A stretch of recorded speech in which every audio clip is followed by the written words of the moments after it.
रंगों का त्योहार होली अपने 2 दिवसीय आयोजन के साथ बीत गया। अब अगले साल ही होली हम लोग मनाएंगे, लेकिन विपक्ष की पीड़ा यह है, अपोजिशन की,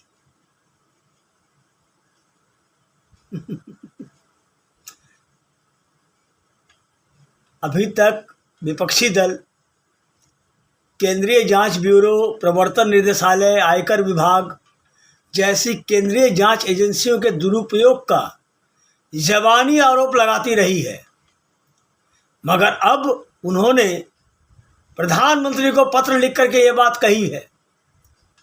इस पत्र में 9 विपक्षी नेताओं के हस्ताक्षर हैं। उन्होंने इस पत्र में उन नेताओं के भी नाम गिनाए हैं जिन्हें ये एजेंसियां बेवजह परेशान कर रही हैं, और उसमें दिल्ली के मुख्यमंत्री, उप मुख्यमंत्री मनीष सिसोदिया का भी नाम है, और इसके अलावा उन लोग के भी नाम बताए गए हैं जिन पर भ्रष्टाचार के गंभीर आरोप थे, मगर जब उन्होंने पाला बदलकर भाजपा का दामन पकड़ लिया तो जांच एजेंसियों ने उनकी तरफ से मुंह फेर लिया।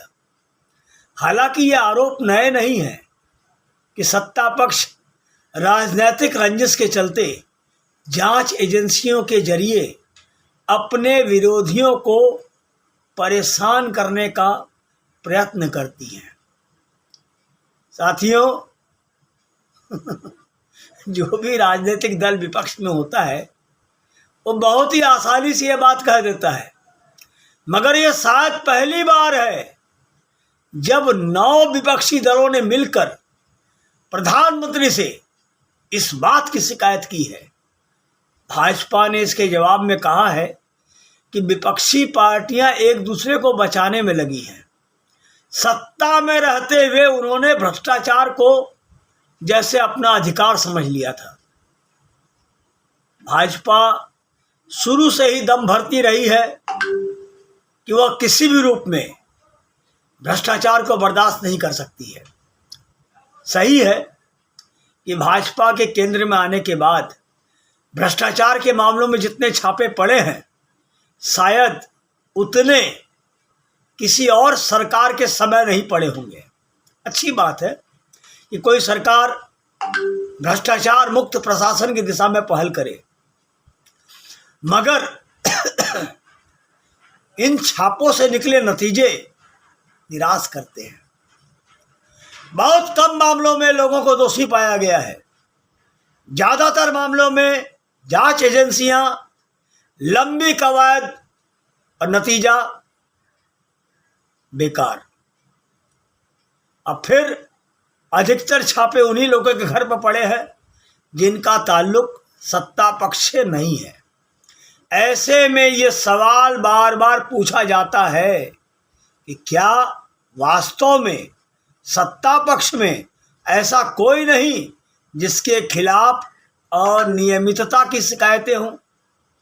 फिर ऐसे अनेक नेता हैं जो पहले किसी दूसरी राजनीतिक पार्टी में थे, अब भ्रष्टाचार के गंभीर मामलों में जांच एजेंसियों के सवालों का सामना कर रहे थे, मगर जैसे ही भाजपा में आए उनके खिलाफ चल रही जांच ठंडे बस्ते में चली गई।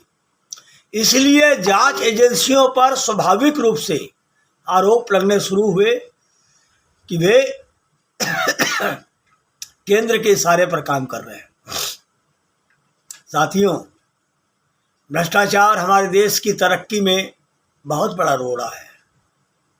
इसके चलते संवैधानिक तकाजे पूरे नहीं हो पाते। कुछ दिनों पहले सर्वोच्च न्यायालय ने इसे कैंसर की तरफ फैला हुआ बताया। निसंदेह इस प्रवृत्ति पर रोक लगनी चाहिए, तभी संपत्ति के असमान वितरण पर रोक लगेगी और स्वस्थ रूप से समाज और अर्थव्यवस्था का विकास होगा। मगर इस पर रोक लगाने का यह तरीका कतई नहीं है कि पक्षपात पूर्ण रवैया अपनाया जाए। इससे जांच एजेंसियों की स्वतंत्र रूप में काम करने का अधिकार, अब भ्रष्टाचार पर अंकुश लगाने का जो मकसद है वो बाधित हो जाता है। साथियों, विपक्षी दल भ्रष्टाचार रोकने के नाम पर जांच एजेंसियों के दुरुपयोग का आरोप लग रहा है, पर क्या वे सचमुच खुद इन प्रवृत्ति को रोकने को लेकर संजीदा है?